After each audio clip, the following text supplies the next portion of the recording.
പുതിയ വീഡിയോയിലേക്ക് എല്ലാ കൂട്ടുകാർക്കും സ്വാഗതം. ഇനി നിങ്ങളുമായി പങ്കുവെക്കുന്ന അപ്ഡേറ്റ് റസൽമേനിയ 42 എന്ന ബിഗസ്റ്റ് ഷോ അവസാനിച്ചതുകൊണ്ട് തന്നെ അതിന് പിറകെ വരുന്ന ചില അപ്ഡേറ്റ്സ് ആണ്. അതിൽ ഒന്നാമത്തേത് റസൽമേനിയ 42ൻ്റെ ആദ്യ ദിനത്തിൽ 2 ദിവസം മുൻപ് നടന്ന WWE അൺഡിസ്പ്യൂട്ടഡ് ചാമ്പ്യൻഷിപ്പ് മത്സരത്തിൻ്റെ യഥാർത്ഥ സ്ക്രിപ്റ്റ് എന്തായിരുന്നു എന്നുള്ളതിനെ സംബന്ധിച്ചാണ്. നമ്മൾ എല്ലാവരും പ്രതീക്ഷിച്ച പോലെ റാൻഡി ഓർട്ടൺ ആരാധകരൊക്കെ കാത്തിരുന്ന പോലെ കോഡി റോഡ്സിനെ റാൻഡി ഓർട്ടൺ പരാജയപ്പെടുത്തിക്കൊണ്ട് അദ്ദേഹം 15ാമത്തെ തവണ WWE ചാമ്പ്യൻ ആകുന്നതായിരുന്നു യഥാർത്ഥ പ്ലാൻ. അതായത് ഇവർ തമ്മിലുള്ള മത്സരം കൺഫേം ചെയ്യുന്ന ഒരു സമയത്ത് റാൻഡി ഓർട്ടനെ വിജയിപ്പിക്കാം എന്നുള്ളതായിരുന്നു യഥാർത്ഥ പ്ലാൻ. എന്നാൽ ആഴ്ചകൾക്ക് മുൻപേ ഈ ഒരു സ്ക്രിപ്റ്റിൽ മാറ്റം വരുത്താനുള്ള കാരണം TKOയുടെ നിർദ്ദേശമാണെന്നാണ് അറിയാൻ സാധിക്കുന്നത്. അപ്പോൾ TKO എന്തുകൊണ്ട് ഇതിലേക്ക് ഇടപെട്ടു എന്ന് ചോദിക്കുമ്പോൾ ഈ റസൽമേനിയയുടെ ടിക്കറ്റ് സെയിൽസ് വർദ്ധിപ്പിക്കാൻ വേണ്ടി എന്തെങ്കിലും ഒരു സെലിബ്രിറ്റിയെ ആഡ് ചെയ്യാൻ TKO തീരുമാനിച്ചു. അങ്ങനെയാണ് പാറ്റ് മാക്കഫി ഈ ഒരു സ്റ്റോറി ലൈനിലേക്ക് ഇൻവോൾവ് ആകുന്നത്. അപ്പോൾ യഥാർത്ഥ WWE പ്ലാൻ പ്രകാരം റാൻഡി ഓർട്ടനെ ഫോൺ കോളിലൂടെ ഇങ്ങനെ നിർദ്ദേശങ്ങൾ കൊടുത്ത് അദ്ദേഹത്തെ നിയന്ത്രിച്ചിരുന്നത് അത് പാറ്റ് മക്ഫി ആയിരുന്നില്ല, അത് അലിസ്റ്റർ ബ്ലാക്ക് എന്ന് പറയുന്ന റെസ്ലറിലൂടെ കാണിക്കാറായിരുന്നു യഥാർത്ഥ ക്രിയേറ്റീവ് ടീമിൻ്റെ പ്ലാൻ. അലിസ്റ്റർ ബ്ലാക്കിൻ്റെ റോള് പിന്നീട് പാറ്റ് മക്ഫിയിലേക്ക് TKOയുടെ നിർദ്ദേശപ്രകാരം എത്തിയതാണ്. അപ്പോൾ അലിസ്റ്റർ ബ്ലാക്ക് റാൻഡി ഓർട്ടനോട് സംസാരിക്കുന്നതായിട്ടുള്ള ഒരു മൊമെൻറ്റ്സ് അവർ കാണിക്കുന്നത് അത് റാൻഡി ഓർട്ടൺ അലിസ്റ്റർ ബ്ലാക്ക് പറയുന്ന കാര്യങ്ങൾ അതങ്ങനെ കേൾക്കുന്നതായിട്ടല്ല. അലിസ്റ്റർ ബ്ലാക്ക് വന്നിട്ട് റാൻഡി ഓർട്ടനോട് ഇങ്ങനെ നേരിട്ട് കാര്യങ്ങൾ പറയും, നിൻ്റെ യഥാർത്ഥ സ്വഭാവം നീ പുറത്തേക്ക് കൊണ്ടുവരണം, എന്നാലാണ് നിനക്ക് വിജയിക്കാൻ സാധിക്കുള്ളൂ എന്നൊക്കെ പറഞ്ഞ് 2009 വില്ലൻ കഥാപാത്രത്തെ തിരികെ കൊണ്ടുവരാൻ വേണ്ടിയിട്ട് ഒരു mind game Aleister Black Randy ഓർട്ടനെതിരെ കളിക്കും. പക്ഷേ റാൻഡി ഓർട്ടൻ ആ ഒരു തന്ത്രത്തിൽ വീഴില്ല. അവസാനം ഒരു സ്മാക്ഡൗൺ എപ്പിസോഡിൽ വെച്ച് റസൽമേനിയയ്ക്ക് മുൻപ് തന്നെ അലിസ്റ്റർ ബ്ലാക്കും റാൻഡി ഓർട്ടനും തമ്മിലുള്ള ഒരു മത്സരം നടക്കുകയും ഈ പൺ കിക്ക് എന്ന് പറയുന്ന മൂവ് ഉപയോഗിച്ച് ബ്ലാക്കിനെ റാൻഡി ഓർട്ടൻ ആക്രമിക്കുകയും അങ്ങനെ മത്സരം ഡിസ്ക്വാളിഫിക്കേഷനിലൂടെ റാൻഡി പരാജയപ്പെടുന്നത് അതായിരുന്നു അവരുടെ ഒരു പ്ലാൻ.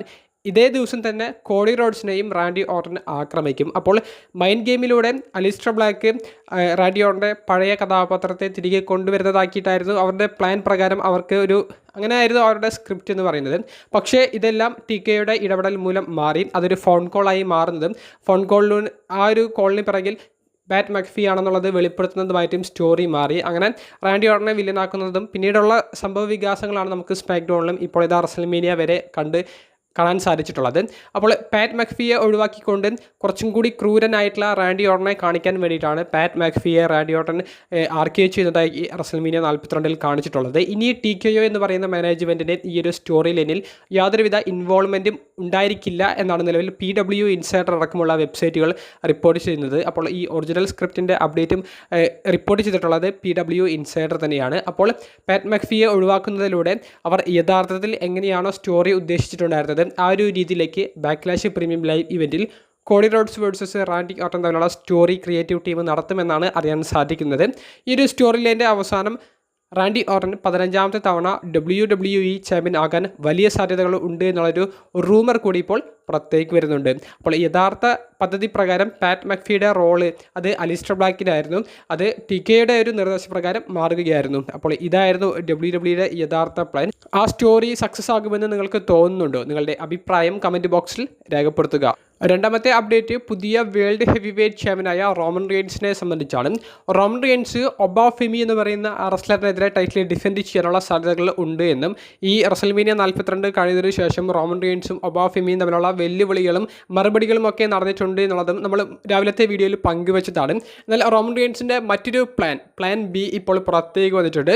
ആ ഒരു റൂമേഴ്സിൽ നിന്ന് നമുക്ക് മനസ്സിലാക്കാൻ സാധിക്കുന്നത് the ring general Gunther Roman റിയൻസിൻ്റെ വേൾഡ് ഹെവി വെയ്റ്റ് ചാമ്പ്യൻഷിപ്പിനെ ചലഞ്ച് ചെയ്യാനുള്ള സാധ്യതകളും ഇവർ തമ്മിലുള്ള ഒരു ഫ്യൂഡ് ഉടനെ തന്നെ ആരംഭിച്ചേക്കാം എന്നാണ് നിലവിൽ പുറത്തേക്ക് വരുന്ന അപ്ഡേറ്റ്സ്. അപ്പോൾ ഗുന്തർ വേഴ്സസ് റോമൻ റിയൻസ് തമ്മിലുള്ള ഒരു സ്റ്റോറി അതെന്തായാലും ഒരു ഫ്രഷ് സ്റ്റോറി ആയിരിക്കും. ഒബാഫെമിക്കെതിരെയുള്ള സ്റ്റോറിയും ഒരു ഫ്രഷ് സ്റ്റോറി ആയിരിക്കും. അപ്പോൾ റോമൻ റിയൻസിന് നല്ല പുതിയ കിടിലൻ ഒപ്പോണൻസ് വരുന്നു എന്നുള്ളൊരു വാർത്തയാണ് പുറത്തേക്ക് വരുന്നത്. അതെന്തായാലും നല്ലൊരു തീരുമാനമാകാനും ആ സ്റ്റോറി മികച്ചതാകാനും സാധ്യതകളുണ്ട്. അപ്പോൾ ഗുന്തർ ഒബാഫെമി പിന്നെ CM പങ്കിനെതിരെയുള്ള ഒരു റീമാച്ച് ഇതൊക്കെയാണ് ഇനി റോമൻ റെയിൻസിൻ്റെ ഫുൾ ടൈം ക്യാരക്ടറിൽ ഫുൾ ടൈം കരിയറിൽ അദ്ദേഹത്തിന് ഇനി വരാൻ പോകുന്ന സ്റ്റോറി ലൈനും ടൈറ്റിൽ ഡിഫൻസുകളും എന്ന് പറയുന്നത്. അപ്പോൾ ഒരു ഗംഭീരമായിട്ടുള്ള വീക്ക്ലി എപ്പിസോഡ്സും ഗംഭീരമായിട്ടുള്ള ഒരു ടൈറ്റിൽ റണ്ണും റോമൻ റെയിൻസിൻ്റെ ഭാഗത്ത് നിന്ന് ഇപ്രാവശ്യം നമുക്ക് പ്രതീക്ഷിക്കും. ഏറ്റവും അവസാനമായി പങ്കുവെക്കുന്ന ചെറിയൊരു അപ്ഡേറ്റ്, റസൽമേനിയ 42ൻ്റെ രണ്ടാമത്തെ ദിവസത്തിലെ മെയിൻ ഇവൻ്റ് മത്സരത്തിൽ റോമൻ റിയൻസിനോട് ചാമ്പ്യൻഷിപ്പ് മത്സരത്തിൽ പരാജയപ്പെട്ട CM പങ്ക് അതിനുശേഷം നടത്തിയ ചില കാര്യങ്ങളുണ്ട്. അദ്ദേഹം അത് വളരെ രസകരമായിട്ട് നടത്തിയതാണ്. അപ്പോൾ അതിപ്പോൾ സോഷ്യൽ മീഡിയയിൽ വലിയ വൈറലായി മാറിക്കൊണ്ടിരിക്കുകയാണ്. ആ ഒരു വീഡിയോയും കൂടി ഉൾപ്പെടുത്തുന്നു. നമ്മുടെ വീഡിയോ സംബന്ധിച്ചുള്ള നിങ്ങളുടെ പ്രതികരണം കമൻറ്റ് ബോക്സിൽ രേഖപ്പെടുത്തുക. അപ്പോൾ അടുത്തൊരു വീഡിയോയുമായി കാണുന്നത് വരെ ബൈ.